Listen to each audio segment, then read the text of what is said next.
নমস্কার, আমি দিশা মণ্ডল, শহীদ নুরুল ইসলাম মহাবিদ্যালয়ের একজন এনএসএস ভলেন্টিয়ার। আজ বিশ্ব পরিবেশ দিবসে আমার নিবেদন, গাছের মতো বন্ধু নেই।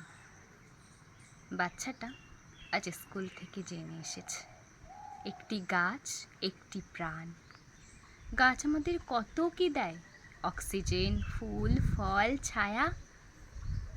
আজ আসার পথে সে বন্ধুদের সাথে গল্প করেছে।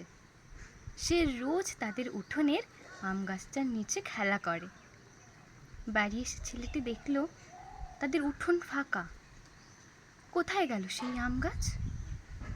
বাবা বলেছে পুরনো গাছ বেশি ফল দেয় না, তাই নাকি কেটে ফেলেছে।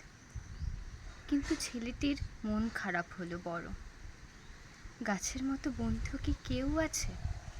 গাছ না থাকলে বৃষ্টি হবে, পৃথিবী মাঝে দিনে দিনে আরো বেশি উষ্ণ হবে। ছেলেটি তখন বাবাকে সাথে নিয়ে দুটো গাছ কিনে এনে বসালো উঠোনের দুই কোণাতে। স্কুলে গিয়েও সে সহপাঠীদের বলেছে, প্রয়োজনে একটি গাছ কাটলে যেন কেউ তার বদলে দুটো গাছ বসাতে না ভোলে। নমস্কার।